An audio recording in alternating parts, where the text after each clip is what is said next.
जे वर्षानुवर्षे नांगरणी करतोय, कुळवणी करतोय, त्यांना आपल्या जमिनीला खरंच फायदा होतोय की आपण नकळत तिचं नुकसान करतोय? हाच प्रश्न बरं का. दरवर्षी पावसाळ्यात आपल्या प्रत्येक एकर शेतातून किती माहितीये?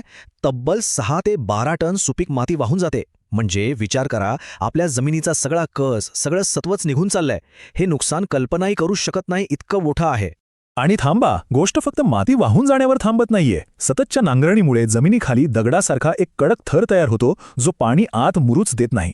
आपल्या जमिनीला जिवंत ठेवणारे आपले मित्र म्हणजे सूक्ष्मजीव आणि गांडूळ, ते बिचारे मरून जातात.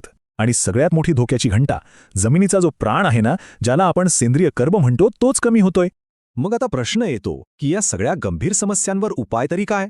तर सुदैवानं एक जबरदस्त आणि प्रभावी उपाय आहे, आणि तोच म्हणजे शून्य मशागत. ही एक अशी पद्धत आहे जी आपल्या जमिनीला पुन्हा एकदा नवसंजीवनी देऊ शकते, तिला पुन्हा जिवंत करू शकते. तर ही शून्य मशागत म्हणजे नेमकं काय भानगड आहे? एकदम सोपं आहे.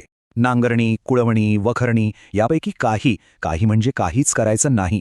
जमिनीची कुठलीही मशागत पूर्णपणे बंद. सोप्या भाषेत सांगायचं तर जमिनीला तिचं काम करू द्यायचं, तिला त्रास द्यायचा नाही, बस. ऐकायला तर हे भारी पायरी. एकदाच कायमचे गादीवाफे तयार करायचे. दुसरी, त्यावर टोकन पद्धतीनं बी पेरायचं. तिसरी पायरी जरा इंटरेस्टिंग आहे, ती म्हणजे तण व्यवस्थापन. चौथी, आपलं पीक कापून घ्यायचं. आणि 5वी पायरी, जी सगळ्यात महत्त्वाची आहे, त्याच वाफ्यावर जमिनीत अजिबात ढवळाढवळ न करता पुढच्या पिकाची थेट लागवड करायची. या सगळ्यामध्ये एक गोष्ट मात्र पक्की लक्षात ठेवायची. हा एक गोल्डन रूल आहे, जो काहीही झालं तरी मोडायचा नाही. तो म्हणजे कोणत्याही परिस्थितीत नांगरणी, कुळवणी किंवा कोळपणी अशी कुठलीच मशागत करायची नाही. शून्य म्हणजे शून्य, हाच या संपूर्ण पद्धतीचा आत्मा आहे.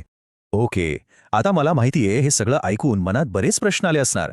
असं कसं होईल, ते कसं होईल, बरोबर ना? चला तर मग आता असेच काही नेहमीचे प्रश्न आणि त्यावर तज्ज्ञ काय उत्तरं देतात ते बघूया. आणि सगळ्यात पहिला आणि महत्त्वाचा प्रश्न, तो म्हणजे पाण्याबद्दल. आपण तर नेहमी म्हणतो की बाबा, पाणी जमिनीत मुरावं, म्हणूनच तर नांगरणी करतो. मग जर नांगरणीच नाही केली तर पाणी जमिनीत जाणार कसं? आणि याचं उत्तर आहे ना, ते एकदम इंटरेस्टिंग आहे. होतं काय की जेव्हा आपण मशागत थांबवतो, तेव्हा जमिनीमधले सूक्ष्मजीव आणि गांडूळ कामाला लागतात. त्यांची संख्या वाढते. पिकांचे अवशेष त्या जमिनीत कुजतात, त्यामुळे सेंद्रिय पदार्थ वाढतात. आणि या सगळ्यामुळे जमीन नैसर्गिकरित्याच इतकी भुसभुशीत आणि सच्छिद्र होते की पाणी मुरण्याचं प्रमाण कमी होण्याऐवजी उलट कित्येक पटीने वाढतं. आहे की नाही कमाल? आता दुसरा मोठा प्रश्न, तण.